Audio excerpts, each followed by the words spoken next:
They discovered a lost human fleet trapped for 20,000 years. Then the commander woke up. Commander Sarah Vance looked at the three rifles aimed at her chest and did not blink. Metal decks beneath her boots thrummed with a low, rhythmic 3 Hz vibration that felt like a cold heartbeat. Outside the hull, 12 heavy capital dreadnoughts from the Kavani Empire held their positions, ready to turn this deep-time graveyard into scrap element logs. The alien soldiers in the chamber held their breath, their fingers twitching on high-energy plasma triggers. Vance did not look at the weapons. She slowly moved her right arm toward the primary console, where her pale fingers hovered right above a single, physical rubber button that had not been pressed in 20,000 years. Vorn raised his sidearm, his bronze scales clicking as he took aim. I wish I could tell you the Empire walked away when the deep grave hummed. They didn't. Stay close. The Galactic Council had maintained the star charts of the Orion Arm for 9,000 years, believing every graveyard had been properly indexed. Station Prime kept the logs clean, its greystone chambers quiet, but Archivist Xyler changed that when he pulled the unindexed data loop from Sector Void 9. The local human representatives had spent 3 centuries sitting silently in the low tiers of the council room, ignored by the older expansionist empires.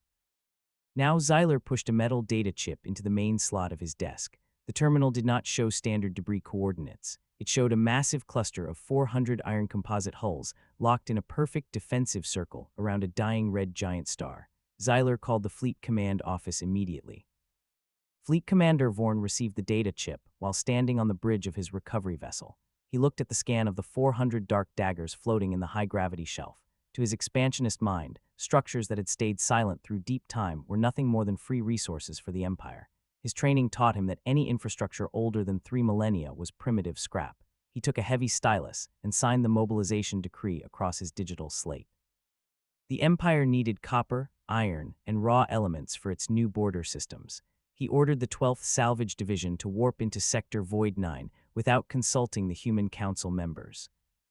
The 12 modern capital dreadnoughts dropped out of warp near the frozen gravity shelf, their polished hulls reflecting the dim light of the dying red giant star. Sub-Officer Tikale tracked the thermal signatures from his station, reporting 0 energy output from the ancient ships. Vorn laughed, his heavy reptilian skull turning toward the forward viewport. He ordered the Vanguard team to launch heavy boarding pods toward the largest central flagship.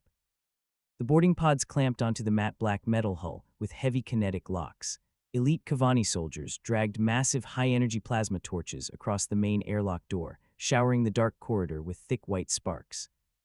Inside the dark flagship, the mechanical core registered the sudden kinetic breach. Deep circuits that had been dormant for 20,000 years flooded with power. Small amber lights flickered across a single screen, then the power surge raced through the primary structural mainlines. Every single terminal port in the central grid snapped to life, their screens glowing with an intense white glare.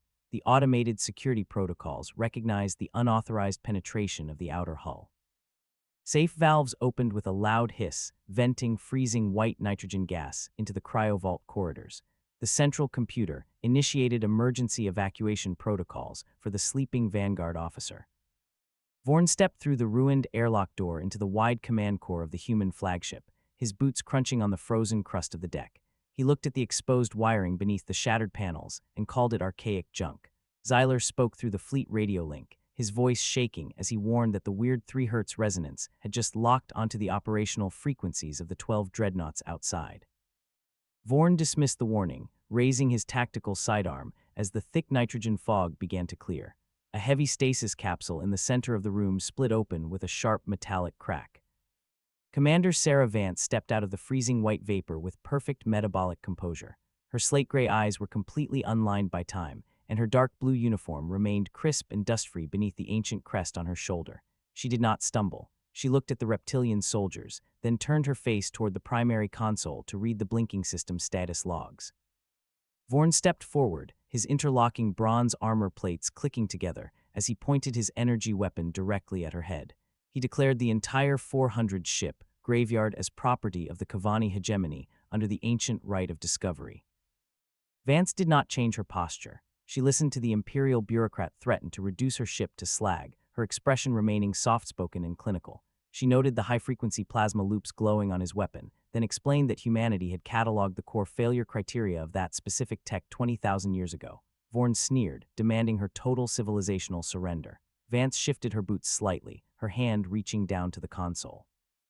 She pressed the worn rubber button down with absolute certainty.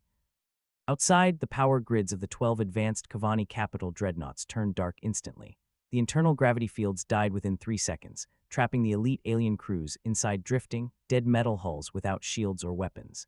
Sub-Officer Tikale watched his console dissolve into absolute white noise before his screens went completely black. The advanced ships became nothing more than iron cages floating in the freezing dark. Vorn lowered his sidearm as his bronze scales shivered with sudden dread.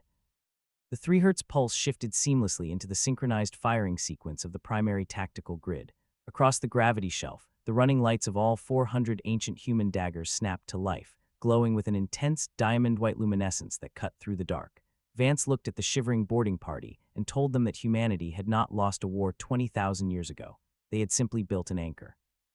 The fully synchronized armada adjusted its ion thrusters in perfect unison, locking its high-frequency targeting arrays onto the paralyzed Empire ships. Xyler watched the data feed from Station Prime go completely cold, realizing the entire galaxy would now have to rewrite its defensive borders. We did not break, we simply waited.